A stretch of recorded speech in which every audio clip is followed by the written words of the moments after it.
Hello guys, BA part 2. Today our topic is main causes of environmental pollution. Okay, so without wasting much time, we should start this video on this topic. Okay, BA part 2. आज का topic है हमारा main causes of environmental pollution. Okay guys, तो पर्यावरण प्रदूषण के कारण. पर्यावरण प्रदूषण एक व्यापक अवधारणा है जिसमें अनेक प्रकार के प्रदूषणों का समावेश होता है. ओके, वैज्ञानिकों ने प्रदूषण के विभिन्न प्रकारों को 5 प्रमुख भागों में विभाजित करके स्पष्ट किया है. इन्हें हम वायु प्रदूषण, जल प्रदूषण, ध्वनि प्रदूषण, मृदा तथा रेडियोधर्मी प्रदूषण भी कहते हैं. ओके, पर्यावरण प्रदूषण के प्रमुख कारणों को संक्षेप में निम्नलिखित रूप से समझा जा सकता है. ओके, नंबर 1 है कारखानों तथा वाहनों का धुआं. ओके, कारखानों तथा वाहनों का धुआं. नदियों में गंदे नालों की निकासी.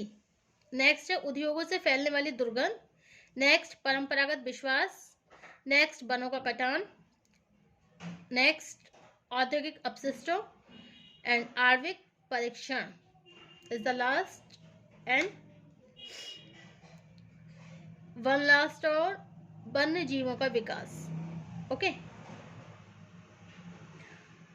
तो कारखानों तथा वाहनों का धुआं हमारा फर्स्ट टॉपिक है. इसमें कारखानों तथा वाहनों का धुआं. ओके,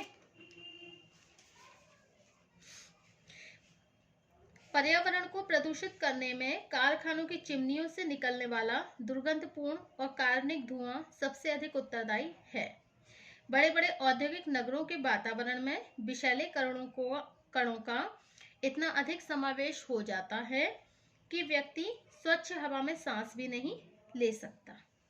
ओके, नेक्स्ट टॉपिक है औद्योगिक अपशिष्टों की दोषपूर्ण निकासी. भारत में अनियोजित औद्योगिक विकास पर्यावरण प्रदूषण का एक मुख्य कारण है.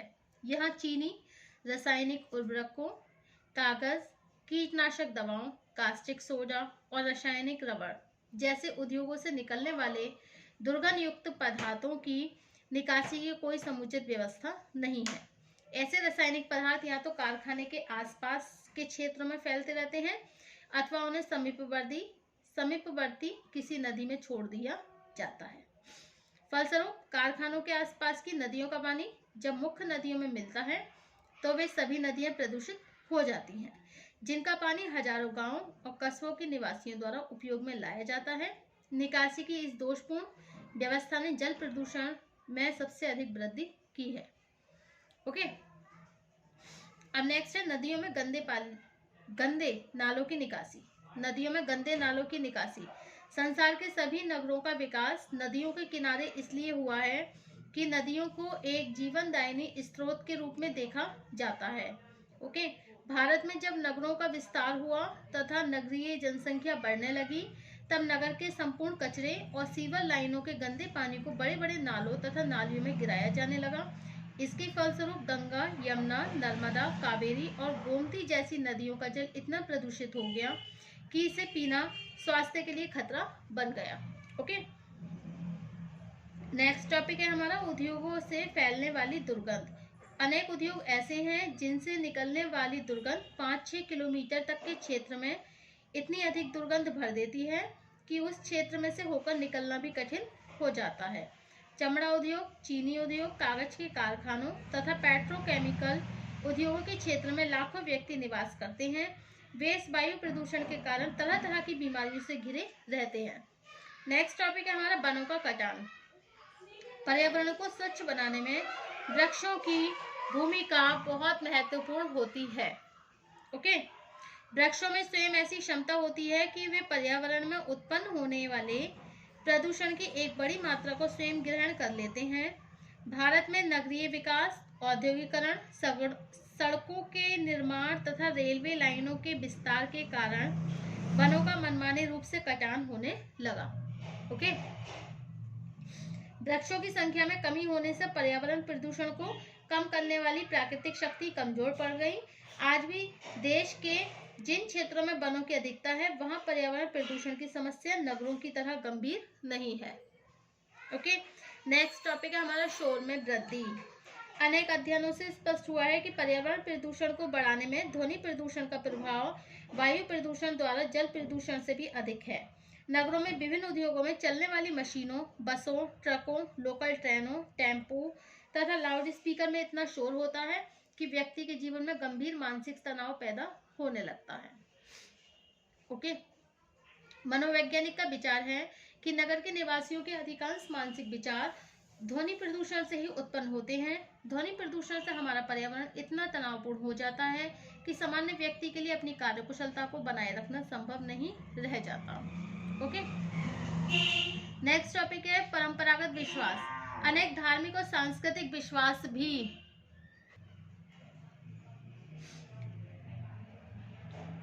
कम आयु के मृत बच्चों को भी नदी में बहाने का प्रचलन है। अत्यधिक निर्धन और अनाथ व्यक्ति की मृत्यु होने पर भी उनके शव को अक्सर गंगा या किसी दूसरी नदी में बहा दिया जाता है। ओके, तो नदी में बहते हुए शव पूरी तरह सड़गल जाते हैं। इससे नदी का जल इतना प्रदूषित हो जाता है कि वह पीने योग्य भी नहीं रह जाता। नेक्स्ट है नगरों का दोषपूर्ण विकास। हमारे देश में अधिकांश नगरों का विकास बहुत दोषपूर्ण ढंग से हुआ है।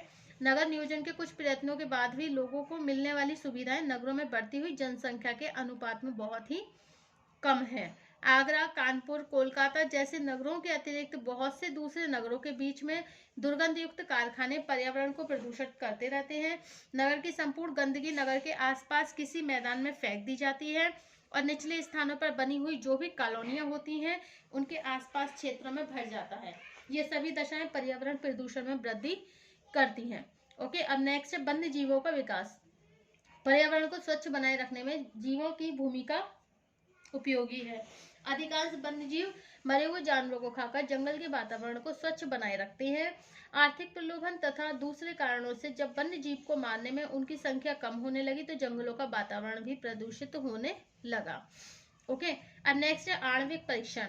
वर्तमान में विभिन्न देशों में होने वाले आणविक तथा परमाणु परीक्षण पर्यावरण प्रदूषण का एक प्रमुख कारण सिद्ध हुआ। ऐसे परीक्षण चाहे किसी भी देश अथवा क्षेत्र में किए जाएं, उनसे पैदा होने वाली रेडियो एक्टिव किरणें तथा परमाणु धूल कण पूरे विश्व के वातावरण में फैलकर जनजीवन पर हानिकारक प्रभाव डालना आरंभ कर देते हैं। ओके, स्पष्ट है कि पर्यावरण प्रदूषण की समस्या मुख्यतः औद्योगिकरण, नगरीकरण, वैज्ञानिक विकास तथा दोषपूर्ण नियोजन का ही परिणाम है। इसी आधार पर पर्यावरण प्रदूषण को एक मानव जनित समस्या भी कहा जाता है।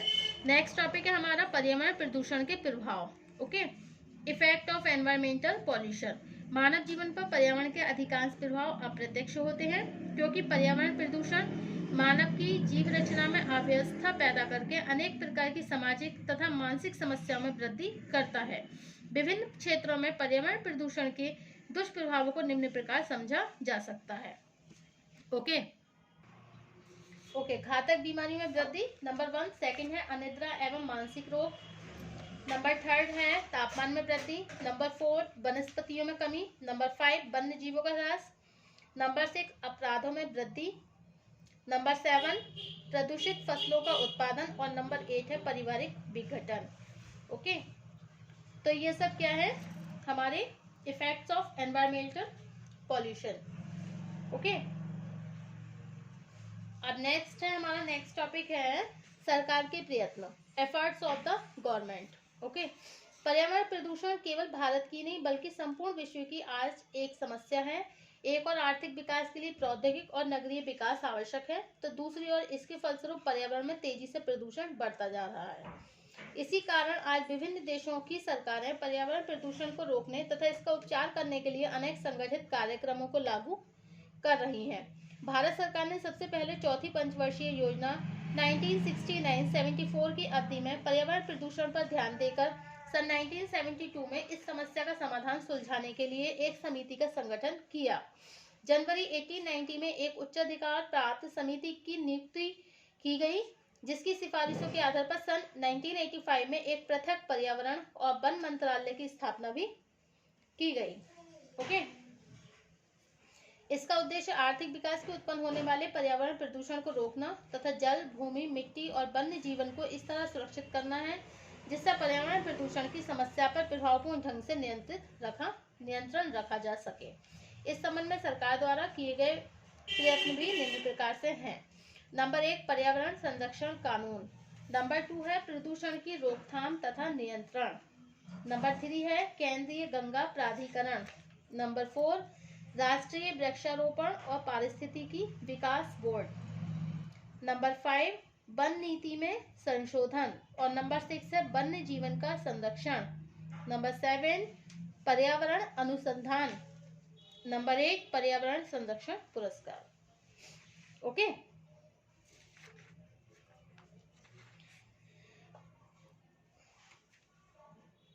सो नेक्स्ट टॉपिक है हमारा प्रदूषण नियंत्रण के सामान्य सुझाव, general suggestions for pollution control. Okay, सरकार के विभिन्न प्रयत्नों के बाद भी हमारे देश में पर्यावरण प्रदूषण की समस्या लगातार अधिक गंभीर होती जा रही है।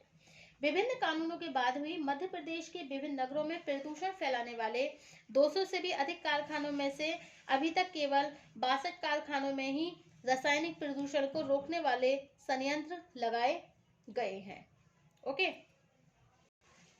गंगा विकास प्राधिकरण द्वारा गंगा की सफाई के लिए 1000 करोड़ रुपए से भी अधिक की राशि व्यय करने के बाद भी आज गंगा का पानी उतना ही प्रदूषित है। वायु प्रदूषण को रोकने में सरकार को कोई भी सफलता नहीं मिली। शोर प्रदूषण के लिए भी कोई प्रभावी कदम नहीं उठाए गए। वन्य जीवन के संरक्षण के लिए अनेक कानून हैं, लेकिन वन्य जंतुओं की अनेक प्रजातियां तेजी से लुप्त अथवा कम होती जा रही हैं। ओके, वृक्षारोपण कार्यक्रमों में कुछ सफलता अवश्य मिली है, लेकिन इसे भी व्यय के अनुपात में संतोषप्रद नहीं कहा जा सकता। पर्यावरण प्रदूषण पर नियंत्रण लगाने तथा पर्यावरण में सुधार लाने के लिए निम्नलिखित उपाय अधिक उपयोगी सिद्ध हो सकते हैं। नंबर 1 कानूनों का प्रभावपूर्ण क्रियान्वयन। नंबर 2 पॉइंट है सामाजिक वानिकी को प्रोत्साहन। नंबर 3 है वाहनों की जांच। नंबर 4 वनों का विस्तार। नंबर 5 नगर नियोजन। नंबर 6 नदियों की सफाई। नंबर 7 है कीटनाशक दवाओं का संतुलित उपयोग।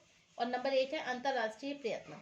ओके, तो वास्तविकता यह है कि पर्यावरण प्रदूषण आज नगरीय विकास के सामने एक चुनौती है और इस दशा में यह आवश्यक है कि इस समस्या के प्रति सभी देश एकजुट होकर संगठित प्रयास करें। Okay, thank you for watching my YouTube channel. Thank you so much guys. और नेक्स्ट टॉपिक होगा हमारा उपभोक्तावाद, कंज्यूमरिज्म। Okay, thank you.